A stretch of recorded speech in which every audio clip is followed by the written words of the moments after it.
There is nothing wrong with your podcast streaming service. We now control your device. This is not a test. This is podcast of the paranormal. Close your curtains and stay away from your windows. Lock your doors, turn off your lights. Get your snacks and drinks ready. Get to your basement or attic. The podcast is about to begin.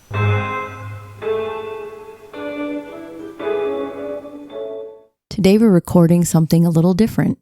We're not sure if this will ever make it to an official episode, but we said that we wanted to sit down, have a conversation. What did we see for the future of the podcast?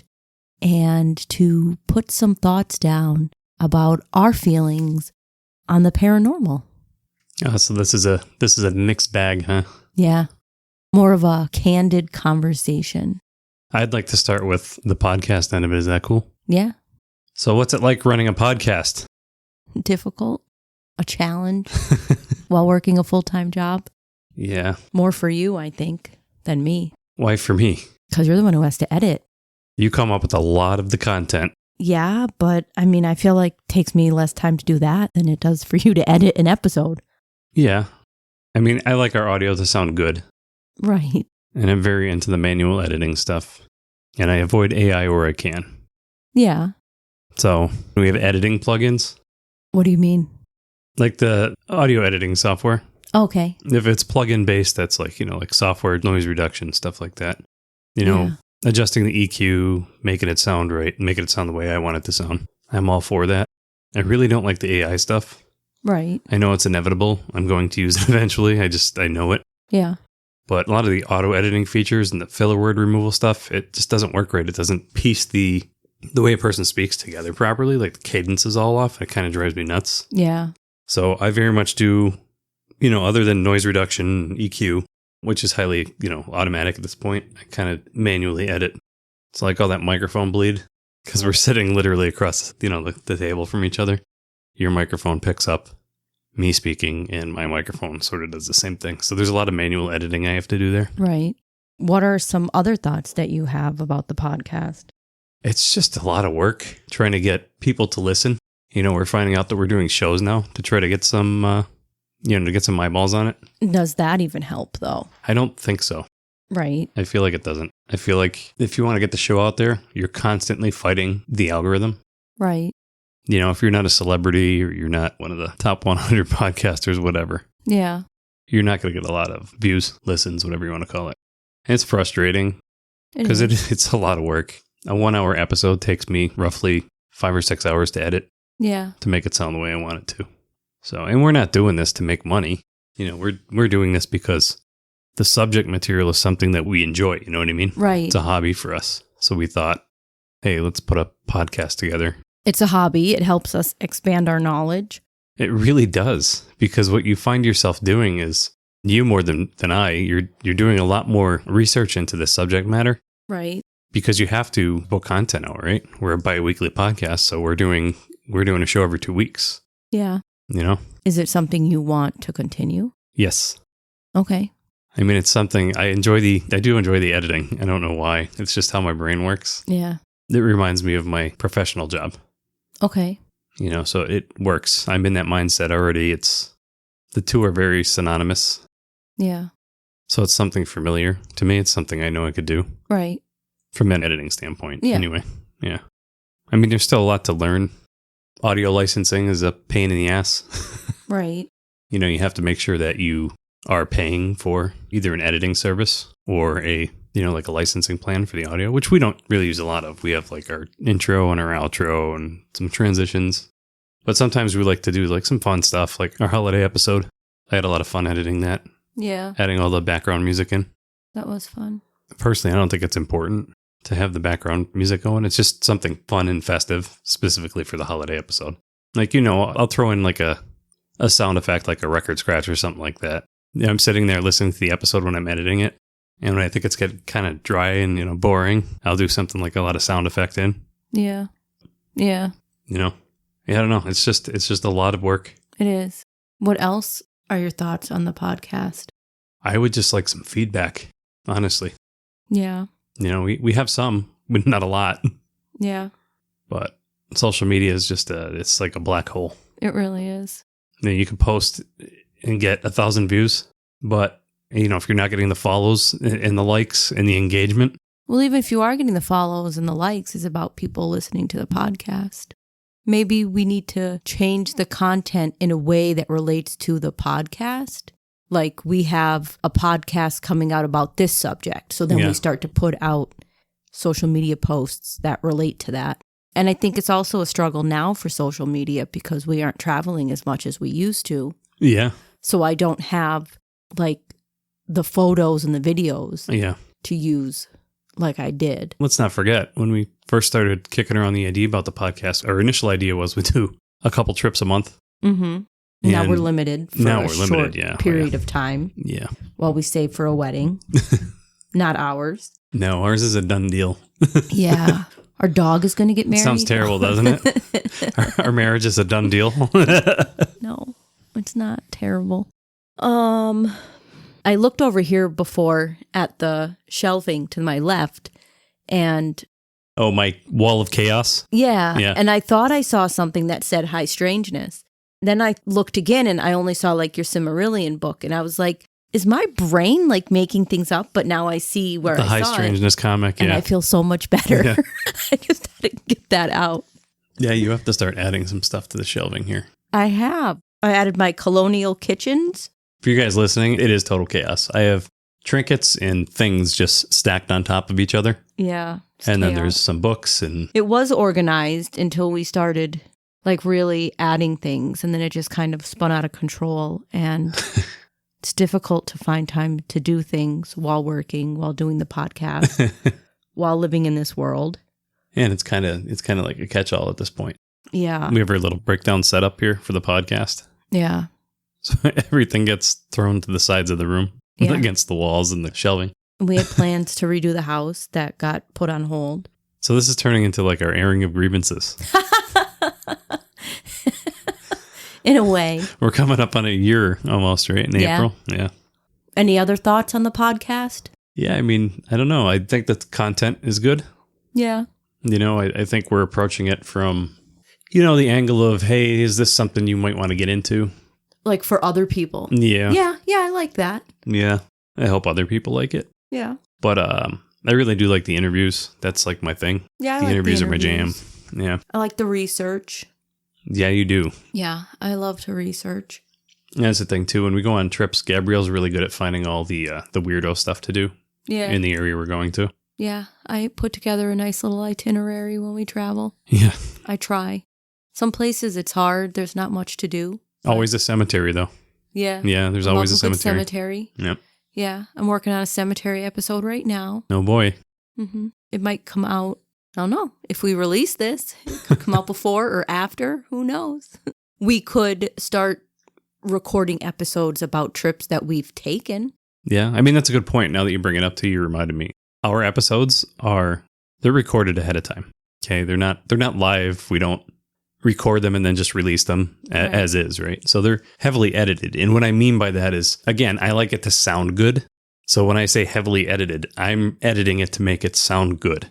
Right. I have that luxury of, we could bank a few episodes and then I have the luxury of picking and choosing, all right, which one are we going to release next? And sometimes we're recording and then, we're releasing an episode that we just recorded a week earlier. Right. Like it's happened, October was one of those months. Yeah. But we kind of have the freedom to choose what we're releasing when we want to, when it fits. And that helps too, in a way, if life gets a little bit out of control and we don't have the ability to record, we have an episode or two that we can use and we don't have to worry. Well, yeah, it's going to happen. So that helps. Yeah. That'll happen with the wedding.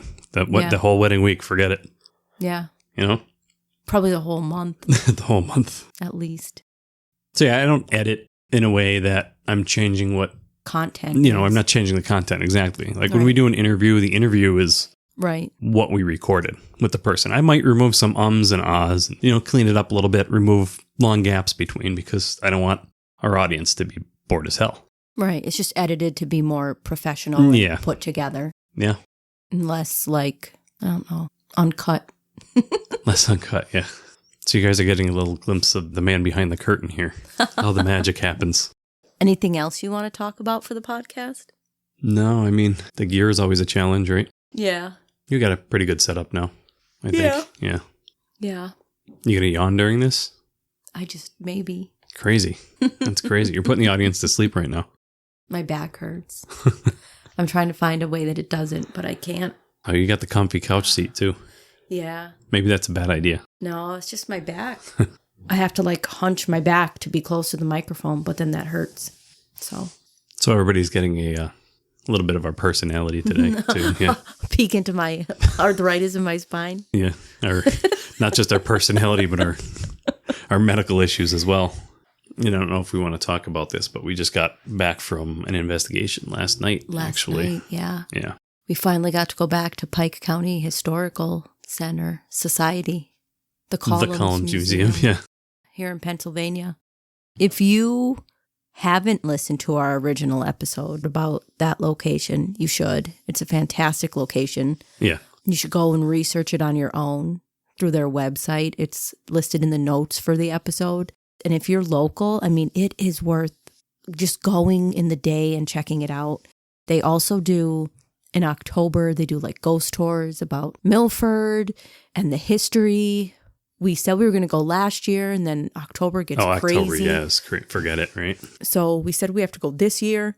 It's got so much history. And we learn a little bit new every time we go up there. Yeah, it's a really interesting place. Tim, who actually does the tours, is a great historical resource. Oh my God, he's fantastic. He tells us different stories every time we're there. Yeah. So anyway, what do we got coming up? Creature feature in a couple weeks, like a month. I mean, like, what are our plans for the next year? Like for what? How do you mean? Well, we're trying to do this in a way that we're trying to save a little money. Right. I mean, we have 2 trips coming up. So how do you do that when it's $500 a night to rent out a place or more, right? Yeah, it's tough. I've said we could look at like local hotels that are haunted. Just go to the hotel, spend a night, investigate the hotel, cheaper than $500 a night at a location. Hotels are a good idea. Yeah. A lot of people pass through hotels. Yeah, there's that option.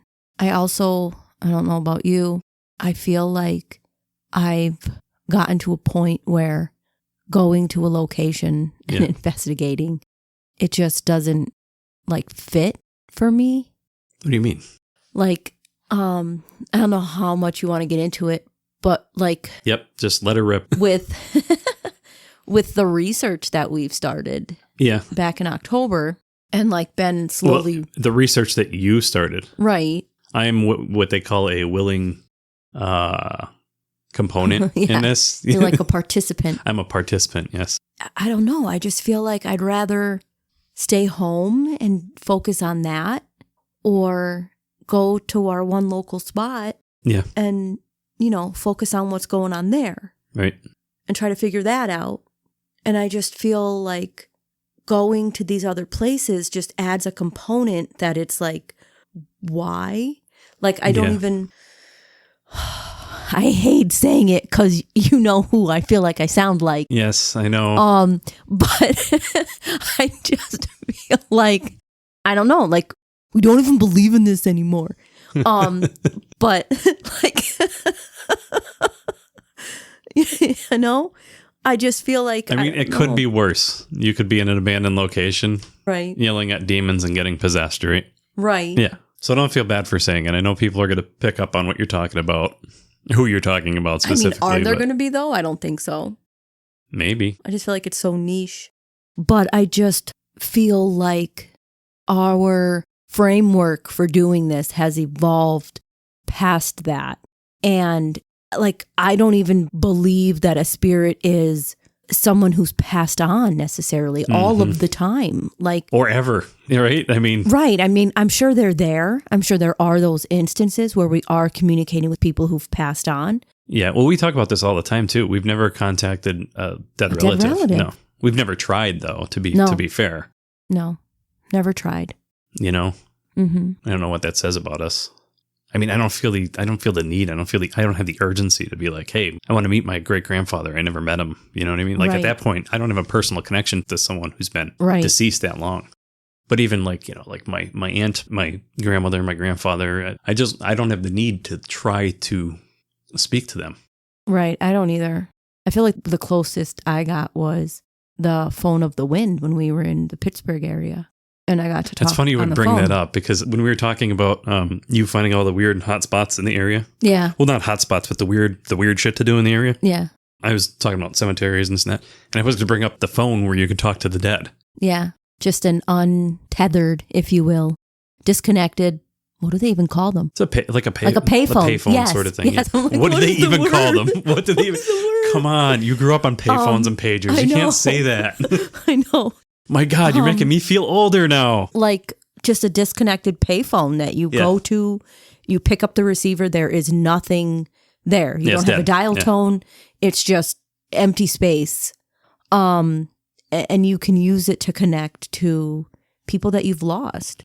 Yeah, it's like a cathartic. Yeah, it's just for you. You're feeling guilty and you want to get on there and right. Or just I didn't do connect. It. Honestly, I thought it was silly. That's just me though. I get the psychology behind it. Right. People carry grief for a long time, and if you want to kind of unload on a dead phone, well, then if that helps, then hey, go for it. People talk to themselves all the time to deal with their grief. Yeah, I think it's really interesting, and there's only so many in the world. It's going to be really interesting if someone made one in a public place and they just fed like a spirit box through it. No. That's the cool thing is it's like you're just, nothing is coming out. Right. So it just feels like you're talking into the void, yeah. And it's like you do feel, I felt, I don't know if others would feel like this, but I did feel like I was like surrounded by family. Yeah. By the people that I was talking to. And I don't remember. How the hell did we get to this? We went in, we had gone there in April, right? Was this our trip to Lancaster? Pittsburgh. Oh, that's right. So was it after my uncle passed? It would have been, I think. Yeah. Yes. So I was able to, I talked to him. I talked to my grandmother. Oh, right after, I think it was. Yeah. Yeah. Not even a year. Yeah. I talked to him and my grandmother, my grandfather, my pets. Your pets. Except one, and I feel so bad I forgot him. But if we ever go back, he'll be the first. What were you out in Pittsburgh for? I can't remember. An investigation. Oh, that was Hillview Manor? Yes. I was like, what is it even called? Hillview Manor, yeah. Yeah. That's what it was. That was a cool place. That was a really cool place. It had a really good atmosphere. Yep. I equate that one to something more like Fort Mifflin. Yeah. You spend a lot of time there. Yeah. Not a lot going on. No. When it does. Until it does, yeah. Yeah. And that was the place where I had the vision, if you will. Oh, yeah, yeah. Where it was just like a flash for like 2-3 seconds where it was like all of a sudden saw like a working, functioning personal care home. And I almost hate doing this because I do it all the time. I always bring up another episode. Yeah. Right. But it's kind of like our interview that we had just had with Johnny Hall. Yeah. And he calls that like the movie mode, I believe. I think like a movie, he said. Yeah. Yeah. And I immediately was like, yeah, I've had that. You could see what's going on. You just can't interact with it. Right. You just see that it. You know of anyway. Yeah. And it's like you're there and you're not a participant, but you're like an observer. Yeah. So like real talk here. Is that your imagination going nuts or is that like, how do you feel about that? Right? I mean, what is it? I was kind of hoping it would happen yesterday at our investigation. Oh, yeah. But it didn't. So I was a little sad. It's the only time it's ever happened to me that I can remember. And it hasn't happened since. It didn't happen before. It was just in that location. Yeah. And it had such a unique feeling to it. And I kept saying all night, it really feels like this place is just still functioning. You could just really feel the energy here. Like it's just a really good energy. And it felt like, I think it's Norway. Mm-hmm. They believe I think it's called the Hildefolk, the hidden people. Mm-hmm.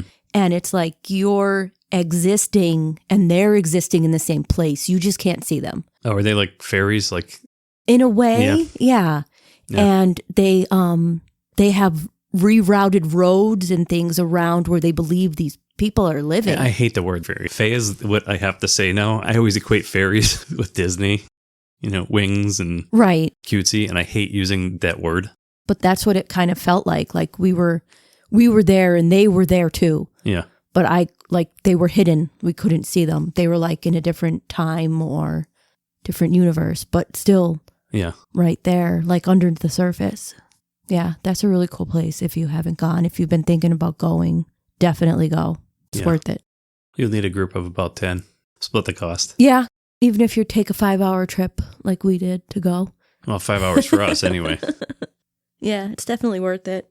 Plus, just being in that area was cool. I've never been there before. I feel like this is a good format, too, to just kind of unload a little bit because we're talking about investigations that we did that didn't necessarily make it to the podcast, which happens. It happens a lot. Yeah, it does. So it's nice to unload a little bit. But I feel like that trip was kind of like a bucket list trip. Yeah, it was. Like when we went to Chicago, I was like, we're probably never coming back here again. Let's do everything we want to do. I do regret that we didn't go to Hull House when we were in Chicago, but I might be able to live with that. I mean, I don't know for sure, but I might. Well, I mean, if we were out in Chicago today, we probably would make it a point to go there because you know, like we're doing a lot more of this sort of stuff. Yeah. You know, plus the podcast, something to talk about. Yeah. And for, you know, should people listen to this, just to let you know that Hull House is the original settlement house that was created by Jane Addams, I think, just off the top of my memory here. In Chicago, Settlement House is like a one-stop location for social services in a way. They provided housing, education, medical, you know, all different kinds of support that you might need. So you could just go to the one building and kind of everything you needed was under one roof. And it was really helpful for people. And I feel like it's something every community can benefit from. So let's reel it back into what you were saying about what your current mindset is, your current belief system. Yeah, I just feel like I'm beyond, like, I even think to myself, like, why would a spirit want to be here in this location? Like, why would that spirit want to stay here? Sometimes I think that. And it's, you know, it just doesn't make sense to me all the time when people say, like, in this location, this spirit's here. Yeah. Why? I mean, if we're not thinking of ghosts as dead people. Right. If it's something left over, if there's some kind of energy left over. Right. They could be there for a few reasons. Yeah. Like something residual, you know? They could be associated maybe to an object there, to something that they loved during their life. Which makes sense with museums, right? Right. Or even the location, that they loved that location during their life. Or they could be something that people who are going there to investigate are creating. They could be a thought form, an egregore that's being created by these people that are going consistently, being told what the spirits are here, and then trying to contact them. Yep. And then eventually they create something. Right. Yeah. It's like a manifestation. Yeah. So what do we learn then? Manifestation infestation. Manifestation infestation. Wow. So what have we learned? About? I mean, over the past year, I mean, I can't stand the words ghost hunt. I know. Anymore. I find myself saying it a lot. Yeah. Still. And I try to correct myself and say investigation. Yeah. I'll say paranormal investigation. Yeah. I feel like ghost hunt is so much simpler and smaller to say. Ghost hunt implies that you're specifically going out to find an actual ghost, right? In the simplest idea. In this exactly simplest form, you know, a floating apparition, whatever, you know. Yeah. It's, first of all, that's very uncommon, right? Like to see something visually, unless something's interacting with the environment, you know, whatever. I think it also implies that you're hunting for something. Yep. You know, we're more like trying to connect with a something, with the spirit, with an entity, with a energy force, if you will, even, that is at a location. And the investigation part, I mean, that's just trying to put it all together. And I mean, the biggest part of it is when you experience something, right? Trying to figure out if that was someone else talking or whispering or, you know, someone with the squeaky floorboard or. Right. And it's very hard when there are people talking, when there are people moving, when people continue to whisper. Right. I do it sometimes. I know. We all do it. It's hard to not. And then we forget to tag it and, you know, it's a nightmare going over the recordings. Yeah. Especially when you're doing like a public investigation. It's really difficult. Because everybody has like their own idea of what they want to be doing. Yeah. Even private investigations, when we go with like a group of more than like 3 or 4 people, it could get. Yeah, it could get difficult. You got to track everything that everybody's doing at all times. Yeah. You have to really commit to all doing the same thing at the same time. Yep. So then where do you see the future of our investigations going?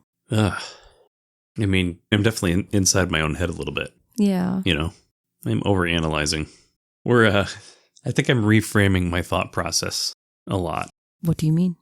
You know, I had this pretty little picture of how all this stuff worked. Mm-hmm. And I can't say that I changed my thought process just within this last year. Mm-hmm. I've been rethinking this stuff for years. Right. As we're doing it. But over the last year, I think the podcast has definitely helped us. Yeah. You know, since we're doing a little more research and reading. Yeah, it's helped us reframe our perspective completely. Yeah. It has expanded my knowledge on the field. Yeah. Led me down paths I didn't expect. You know, whether it be like reading or even where we've started now to break off into like magical practices when we're investigating, you know, just things that I never thought you'd be doing. Really expected. I mean, I always kind of, even as like a teenager, was into like magical practice, but not like I am now. It's not the same. I mean, I'm more open to it. Right. And it's hard when, I don't know, it's such a singular focus now, I feel like, that it's hard to kind of see things another way. Yeah. To go back, you know, to how we used to think. And I hate to bring it up and talk about it all the time, but I think it goes back to what we saw in the woods that night. I think it was an initiation into us going down this path of it's connecting to an initiation, yes. Something that we didn't even know existed. Yeah, we went looking for ghosts. Yeah. And we ended up with something completely different. Right, which is something that we hadn't ever considered as a possibility, you know, which we still don't know what it is, whether it is a forest spirit, a guardian, a watcher, something else. Yeah. You know, I mean, that wasn't on my radar of things that we would connect with. Well, it definitely put us on a path to change the way we think. Yeah, it did. To start to research and look into different things and make friends. Yeah. Connect with people because of it. Yeah. Expend our knowledge in a way that wasn't kind of like on the table before. And I feel like it's difficult too, because you're talking to people who haven't experienced this and they're still on, you know, the other like framework. They're on the other side of it. Right. They're on the other side of it. Exactly. Yeah. I feel like you kind of come off like a little bit. They haven't been initiated. Right. So, I mean, let's talk about the initiation process. Okay. Yes. Let's call it that. Let's call it that. Yeah. I mean, I was going to say it makes me feel like there's like some like psychosis going on. Well, not when you have 3 people witnessing the same thing. Right. Sorry. I mean, there is like mass hysteria, but no. And we did witness it on 420, but right. I mean, if that had nothing to do with it. Give me a chance to bring up the Salem trials and I'll find a way. Oh boy. The mass hysteria of it all. But yeah, I mean, it kind of reshaped things for me. And I don't necessarily think an initiation is something that you always plan for. Like no, it's not something you go in and say, I want to be initiated into this. Right. Relationship or world or whatever you want to call it. I'm going to say the world. Right. But it goes back to we were forming a little team and, you know, the podcast wasn't even a thing. We just wanted it was just like a hobby for a bunch of. Yeah. It was really, honestly, it was just a way to go out and be able to do private investigations with other like-minded people. Right. You know, because it was hard to find groups and public investigations just weren't doing it for us anymore. You know what I mean? Like well, the thing is too, is with public investigations, like I hate to say it. There's too many variables. There's way too many variables. And when you have people that want to go in and they want to, you know, they offer like an Estes session to someone who's never done it before. Right. I hate to say it, but you kind of have to practice at it. Right. You know, like you have to be able to get yourself into that mindset, into that hypnotic state. And the more you do it, the easier it is to get into that state, that half awake, half asleep sort of state. And that's where you start to hear things in between the stations. When you go with a local group or whatever, right? A lot of these people, when they do an Estes session, they're doing it for the first time. So, I mean, don't expect much because, you know, it's all new to them. they're repeating everything they hear. It's and, hard to... Which you're supposed to do, but... It's hard to grow in that space. It is, yeah. It is. And being able to do a private investigation lets you curate your experience more. Yeah. Based you can on have a your plan. Yeah. experience level and understanding of the field. Don't get me wrong. Public investigations are fine. We still do them. Yeah, they're because fun. we like to get in a location that you can't get to privately. Right. There's a lot of options, right? Yeah. So it's neat to get in there and it's fun. And, we have sometimes... a great local team that offers them. So why not? Yep. It's affordable too. Right. Because private investigations are going to cost you roughly twice of what it is for a public investigation. Right. At least. And the downside of that is you're going to have a lot more people than in the private investigation, right? So there's if you're in a building and it's a fairly small building, you're splitting up floors, you're splitting up rooms. Yeah. There's a lot of noise contamination. Yeah. So, like for us, that's not a problem really, because we could tell. We know when there's, we have it down. We know that there's going to be contamination, that there's going to be people talking nearby. Yeah. And we're not always chasing the evidence. You're more like, you just want the experience. Chase the experience. The evidence comes later, yeah. Yeah. Yeah, I feel like we've recently gotten away from chasing evidence. Yeah. I shouldn't say that. It's not the focus. It's not the focus, right? We're spending more time sitting in a room quietly and observing now. Yeah. I've noticed. And I mean, that's just, I love being in an old historical building at night and sitting in the dark, completely quiet and just observing. It's almost relaxing. And then if something does happen, then that's great. Yeah. It's like you're participating in history in like such a unique way that other people don't experience. Right. It's interesting. So what about our tool sets? I know you want to make. Oh, that's a good point. Yeah. Is that what you mean? No, it's not what I meant, but wow, when you get into this stuff, things get weird. So I have dreams all the time about build this and build that. And I should say that I work problems out in my dreams, right? Yeah. So if it's something on my mind, it's probably me trying to come up with this stuff in my brain. Yeah. But I'll get the weird dreams where, something tells me to build something. And I've written it in my journal and I've drawn a sketch of it. Like I have an idea of what I'm supposed to build visually that I've seen in my, my sleep, but I'm not an engineer either. Yeah. I mean, I am. I'm a different kind of engineer. I'm a software developer. Plus, it's hard to find the time to do things like that. It really is. I still haven't built my Lego Game Boy set. I've had that since October. Yeah. So what did you mean when you said tool sets? Let me answer your question first. I am looking to build a box. I'm going to start tinkering. Yeah. I can't solder. I mean, I'm sure I could probably teach myself. I don't think it's that hard. Right. I could solder, so I know it's not that hard. You did it once with your dad? No, I've made stuff. Oh, have you really? Yeah. I did not know that. I'm learning something today. Yeah. Plus, I took an electrical class. Yeah. Like an electric shop, it was called. Like when we were in middle school, we had to take electric shop, wood shop. Yeah, because you got all the cool classes. And computer shop? Yeah, probably. I think. Yeah. Wood shop, 3. Electric, and like home ec or something like computer. that. Computer, was it? I think it was, yeah. I didn't so get that. Part of electric shop was he was teaching you things like that. That's cool. Yeah, and we had like a little thing where we would like hammer in like metal rivets. We learned how to solder. We learned like a few things. Yeah, I've soldered things. Not much as an adult, like once or twice. Oh, well. Yeah, I went to Catholic school, so I didn't get any of that. Also, I have a sister. It's just me and my sister. So like, we were like girl sons for our dad. Nobody has more faith in their daughter than a dad without sons.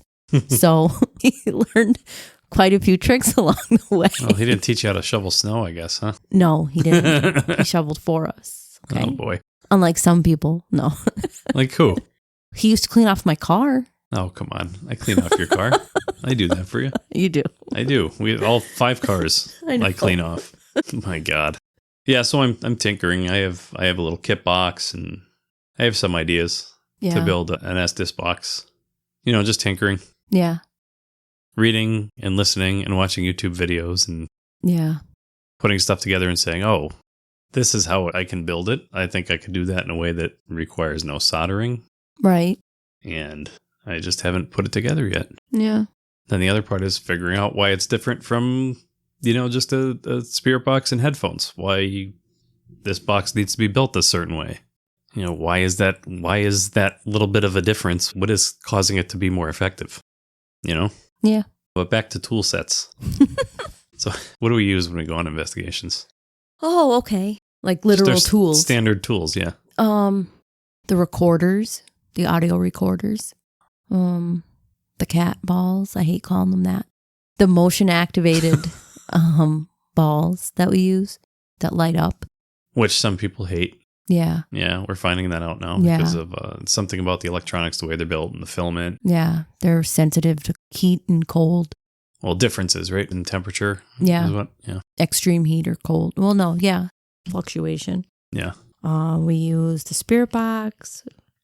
Not really a K2 meter very much. Just because I don't know. Those are things that I've never really put much into. K2 meters, REM pods. I've never really seen them produce positive results that are definitive, that you could be like, that's definitely. Well, one time for me. Right. I'd have to question it at our Sun-In investigation. Again, I can't prove that, anything specifically was, was or was not interacting with it. I mean, that's the thing though, right? Everybody wants proof. They want you got to get on video. That's proof, like if an entity walks up to it and grabs it and you catch that on video, or a shadow or something, then, and even that's not definitive proof. You know what I mean? Again, reframing my whole perspective on these things, what's considered definitive proof. Yeah. We use the thermal camera now. Mm-hmm.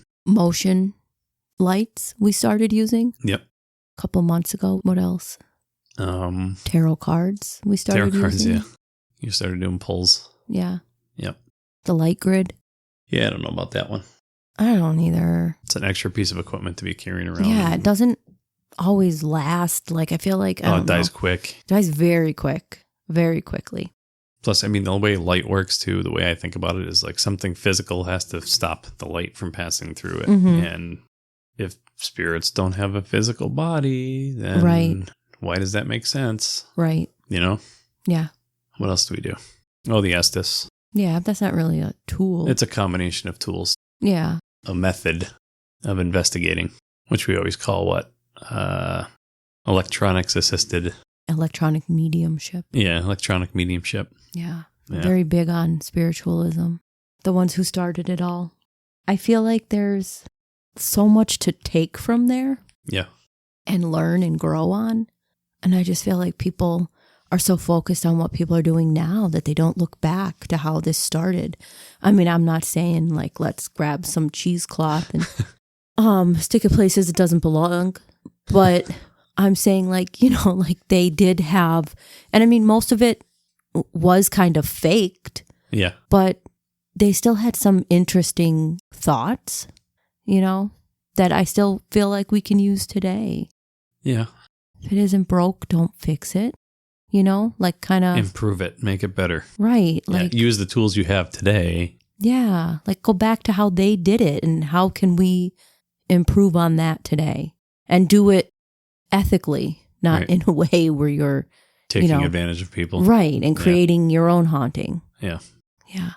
So with all the new things we've done and the places we've taken things, do you think that you have any type of like psychic abilities? No, still no. No. I think the way I want to answer that is I want to say definitively no, but I think the human mind is a weird thing. Mm-hmm. I mean, there's studies going on now where they're studying human brains and they're putting monitors on and they're finding out that your brain is active milliseconds before you receive a question. It's like anticipating what the question is going to be, what your answer is going to be before the question is even asked. Right. And I don't know how I feel about that because that seems like we're living inside a computer. You know what I mean? Like It's a simulation and that's scary. Or, our brains are quantum computers and there's more to them than just the physical body. Is there something happening outside of the body? Right. It makes me think of mushrooms and how they have the what are they called? Yeah, no, the parts that like go with this. They're like roots. Oh, mycelium. Yes, yeah. I didn't think that was the word. It kept coming to my head. It's mycelium. Yeah. But I was like, that doesn't sound right. Yeah, the mushroom is just the fruit. The brains of the operation is everything that's growing underground. It's all interconnected, and now they're finding trees communicate using mycelium from tree to tree. There's like this network of Fungus underground, yeah. Right. And it's like, do our brains use electric waves, electricity, frequencies, like mushrooms use mycelium? Yeah, and again, the mycelium is like a physical thing, right? Right. The mushroom's just the fruit, but the idea is that you see the mushroom, you don't see the network that it's coming from. There's a whole forest of Right. fungus underground that's creating. And is all that this. how our brains work? Like, we don't see where it's coming from. Without a physical, Right. hidden connection, you know what I mean? Right. Like something that's Like, are we all connected to something? Which I feel like goes back to the research that we're doing, right? Is there something that we're all connected to that we can tap into to do this work? Something, more divine that we can tap into that we've all lost an ability to connect with. well, as long as you're not talking about becoming born again and drinking Kool-Aid. No. Oh my God. That's a joke. That's a joke. There's a local team here that we think has become born again, and they have flipped their shit. And I do not like talking shit on anybody, but these guys are not good for this community at all. No. And it's not the same local team we always give praise to. No, it's definitely not. I just feel like, again, it comes back to that initiation, that I guess we accepted and completed. We completed the initiation. Now That's we're in the it. next phase. Now we're in the next phase. Exactly. Even a phase what is after that? that. And what is that? I don't know, because it's really hard for me to read a book, like a physical book. I know. I'm more of an audiobook girl. And there's 2 books that I really want to read that I can only read physical books of. And one of them is The Archetype of Initiation. So Yep. It's hard. And that's another thing that I've gotten into recently is archetypes and how they connect to different things, like almost like semiotics, which goes back to our investigation at the Pike County Historical Society. What's the difference? Archetypes are something it's primal, right? It's in our brains. It's built into us. Right. Right? We're born with it. Right. It's like something that primal knowledge, yeah. That has been already decided for us generations before we've existed. It's in our wiring. Right. Yeah. So like the big ones, like what an angel and a demon. Those are 2 big archetypes, right? Mm-hmm. I can't believe I used that as an example. That's my Catholic school upbringing, but I mean, really, that's what it is, right? Yeah. And then even with our Boar shadow, you have the archetype of the green man, or right. I mean, if you want to go above that, you go to something like Pan. Yeah. Which is like a horned god. That's another archetype, Right. The Watcher in the Woods. Forest Guardian. Yeah. Somebody who watches over the liminal space. And then semiotics, that looks at symbolism and... Right. Why we assign these meanings to things. Yeah. Through signs or yeah. Symbols. Images and symbols, yeah. Yeah. And that's why we bring up semiotics, because at Pike County Historical Society, they have an exhibit. Almost like a universal language. Right. You don't have to speak the... Yeah, right. I get it. You use a sign and a symbol. And that's kind of, we bring that up because Charles Peirce, his works are there. Charles and his wife, Juliet, they have an exhibit at the Pike County Historical Society. And that is kind of his work, pragmatism and semiotics. A bookcase that you can't get into. Right. Of his original texts. It's really, his work is very interesting. Are his texts mass produced? Like, could you get a you could, yeah. I found audiobooks. Oh, okay. Yeah. And I used the library apps, and you could find his works through there. You can't always find an audiobook. Some of them are just ebooks, but they're interesting. And what else was I going to relate that to? Oh, and the collective unconscious.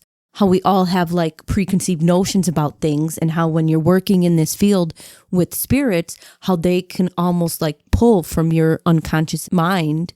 Can they push too? I'm sure they could. It's a good question. They can pull from your unconscious mind archetypes that you have, and then push that information to help you understand what they're trying to say. Oh, because they may not speak in your language. Right. They might not speak in your way of speaking, but they might be able to give you speaking symbols, signs and symbols and phrases that help you connect to something else. So this is really where we're going with this, huh? Yeah. Yeah, it makes sense. Yeah.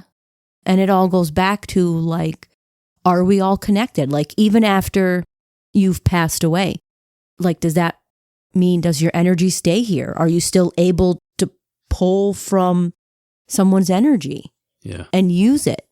You know, are they still able to connect to yours? Why do people see the same entities? Because you go to archetypes. Like you have the Hat Man and you have, Bigfoot. Yeah. I mean, even seeing like full body apparitions is new. We didn't always see a full body apparition. You know, like we used to see spirits differently. You know, you think of the ghost in the sheet archetype, but that goes back to Victorian mourning practices and funeral practices when they would cover people in shrouds for burial. And that was what the ghost was covered in, was their burial shroud. That is what a sheet on a ghost is a Victorian burial shroud. And then the lanterns in the woods, spook lights, whatever they call them, right? Right. And they thought that they were given these lights to find their way. Yeah. You know, to the afterlife. Yeah. There's so many beliefs around that. Different like practices for when people got into the afterlife.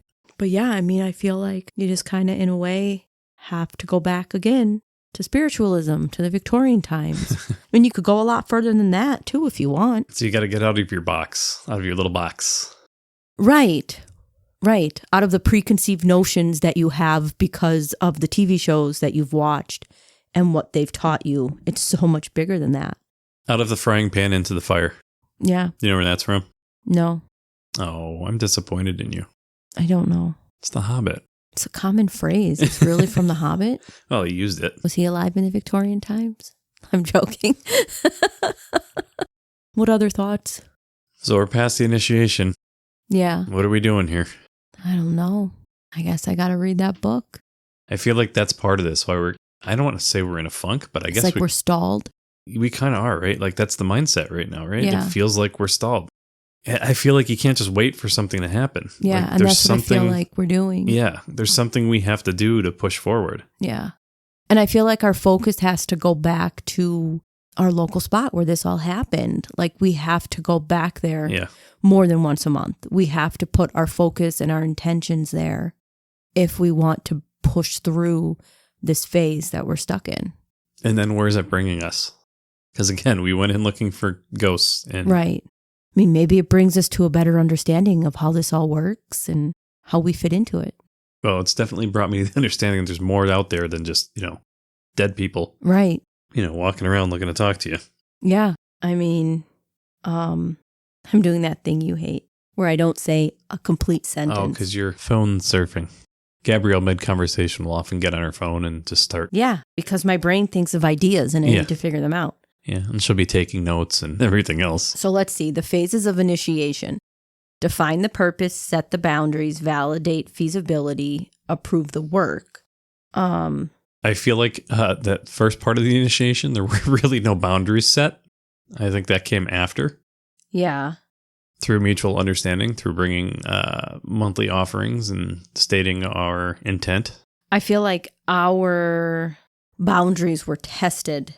Yeah, it was a test. It was a test. Well, that's what the initiation is. The initiation is a test. Right. Like, how will you react? Mm-hmm. I'm going to scare you in this way, testing you to see how you react. Will you be scared? Will you leave? Will you never come back? Right. But we've continued to come back. We've, paid it reverence. We've left offerings. We've acknowledged it. And now I feel like it's like, okay, we've built rapport. Right. And I feel like it's like I see you. Maybe I don't have to watch you as hard as I watch other people when they're here. Mm-hmm. But we are still definitely watched. Yeah. It still feels like you have eyes on your back when you're walking around there. Yeah. So it's 3 phases: separation or the departure, where you leave behind the familiar, the comfortable, or the known. Which is, what we want to do there. We expect it to go, look at local legends and, go ghost hunting. And then you have the second phase, which is your liminal space, the threshold, the ordeal, the in-between stage, central, chaotic, the sacred space of the initiation, intense pressure, testing, ordeal, designed to break down your old self. Yeah, I feel like that's where we're at now. Where you lose your structure. Yeah, that's suspension of normal reality. Confrontation with your own like shadow self or your fears. right. And then the third phase is your reintegration, your return to society, but you're now fundamentally changed. You're reborn, you're matured, you're elevated. You incorporate your wisdom, power, or new identity gained during the ordeal into your everyday life. And this, I think, too, can be related in ways that doesn't just come back to the paranormal. Right. You know what I mean? Even in a professional job, you could look at it that way. You know, like you've gone to college, you've learned this information. That's your initiation. Now you're taking the job. You're in the liminal phase. Now you're comfortable in your position. You're knowledgeable. You're looking for a promotion. There you go. You have your reintegration. Like it's not just in this field where you're experiencing this, like you're experiencing this other ways. Right. Where do you think we go from here? I just think we're in the stuck phase. We're in the middle now. Yeah, we're in the middle phase. Yeah. We are in the liminal phase. Yeah. Is where we are, and it's exhausting. Probably why I use that word so much. Yeah. Don't you start now. Just in that liminal phase. Trying to get through to the other side. Yeah, it's tough. I think we're all there right now. I think literally everybody is there right now. Yeah. We're stuck in between the old world and the new world. Yeah. And what's on the other side? Yeah, that's the question, right? What is on the other side? And do we accept it? Yeah. I think it's important, too, to say that you don't have to have any type of special, like, gift, special knowledge, understanding to do these things.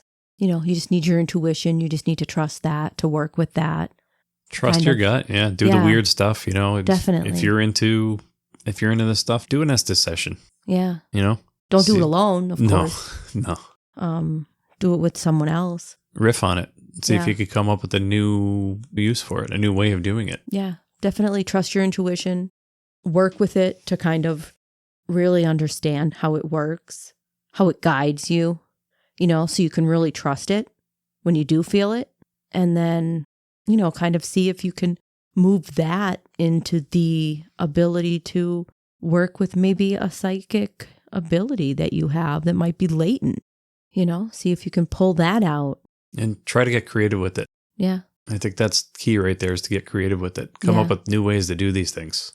Definitely. You know, because I feel like right now, like, I'm kind of sick of the same old. Like I mentioned the Estes method a lot. It's a great tool. It's something weird going on there, but I don't want to rely on it all the time. Yeah.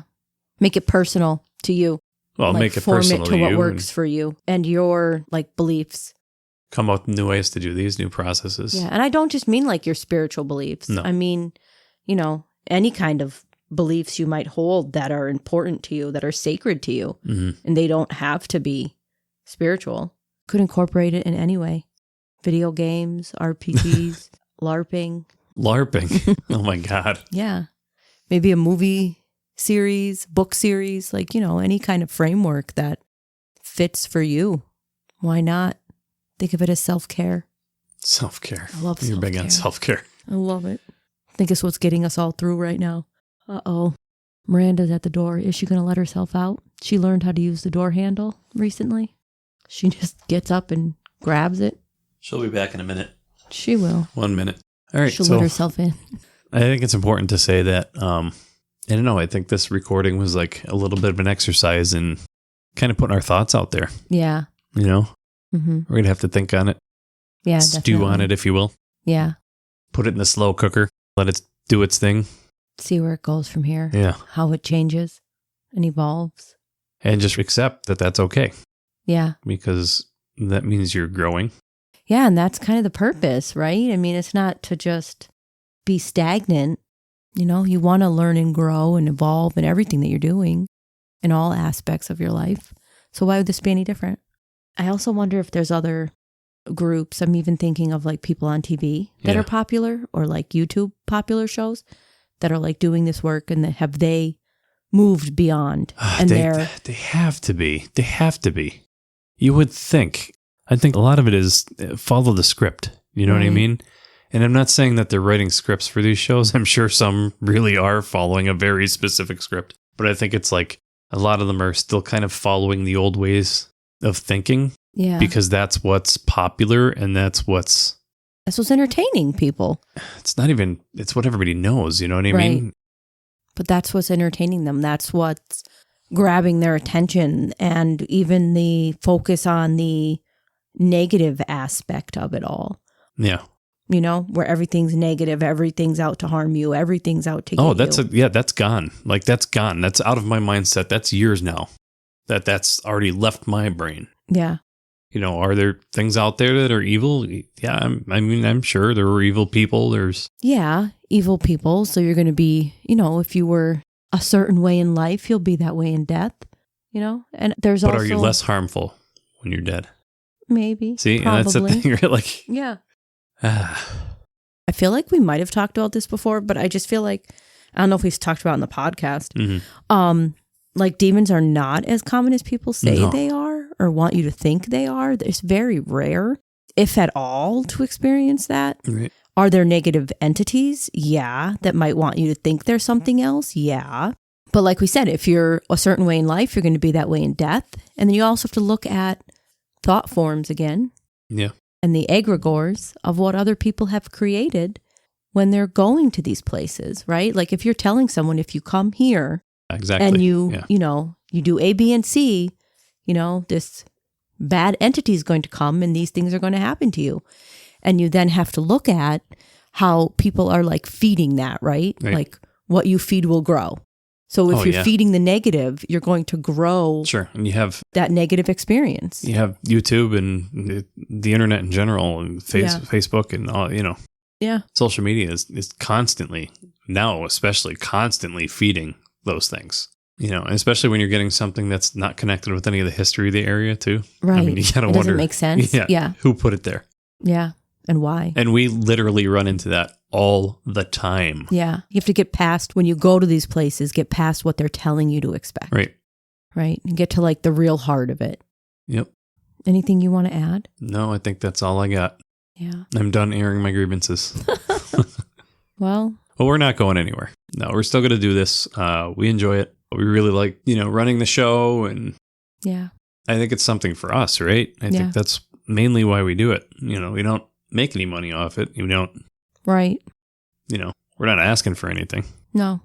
It's just fun to share our stories with you in this way. Another way to kind of connect with people who are interested in the field. Collect other people's stories. Yeah. That's what the interviews are. I mean, maybe you're interested in this field, but you don't want to take the time, the energy, the expense to go out and investigate, but you can kind of, you know, spend the time with us and, you know, debrief with us and hear about our experiences. Listen to our evidence, right? Yeah. Maybe you're just weird. Yeah. Maybe you're just into this stuff. Yeah. Maybe you're just into doing weird things. Into this little niche. Embrace it. Yeah. Don't let anybody tell you that there's, you know, something wrong with you. If it's what you enjoy, then do it. Write about it, read about it. You know, express yourself any way you could. Yeah. Do what makes you happy. Yeah. You have to. At the end of the day, find something. Make a documentary, make a painting, whatever. Yeah. Do something to fill your cup. Can't keep draining it. Well, thanks for listening. If you got this far, we appreciate it. We know we started out kind of slow in the beginning. I hope it got better. I feel like it was up and down. Yeah. Again, this is not something, we didn't prepare this. We didn't have an outline. This is just something we kind of just said, I think we should do a recording where we just kind of go off the top of our minds, you know, like what's going on in our head. Yeah. We've been avoiding talking about these things. Yeah. So we didn't kind of like contaminate it with the conversation that we already had, you know, so we could actually have the conversation. It's weird too, you know, when you're doing a paranormal podcast, from our standpoint, we believe in this stuff, right? Right. We really do. And, you know, there's plenty of podcasts out there, you know, and YouTube debunkers and stuff like that. We believe in this stuff. So right. It's hard to run a podcast and then do an episode like this where we're like, well, we don't really believe in some of that stuff anymore. Yeah. You know, but I mean, it might come back. Right. Who knows? It's always changing. It's evolving. So it's true. If you want to get in touch with us, you go to podcastoftheparanormal.com. Podcast of the Paranormal is all one word, .com. We have our contact form on there. So if you want to come on the show, do a little interview, tell us your story, contact us through the website. Our email address is contact@podcastoftheparanormal.com. You could stream our episodes right from the website. You can also find all of the different platforms where you can listen to our show. If you're listening through Spotify, Apple, Amazon, leave us a review. Let us know what you think, bad or good. We'd love to hear from you. Yeah, that's really important to us. We want feedback. Yeah. You can reach out through our contact form too. I just like to connect with people. We got some really nice feedback recently. Love seeing that. And we had a lot, like I said, we had a lot of people come up and talk to us and tell us their experiences at the Curiosities event. Yeah, that was great. We didn't even bring our recording equipment. No. We were just there to just, kind of like talk with everybody. But Yeah. in hindsight, I kind of wish I brought the recorder because we got a lot of stories. Yeah, it was awesome. Yeah. Yeah, a lot of people sharing their experiences. It was great. So anyway, that's all I got. Yeah. Thanks for listening.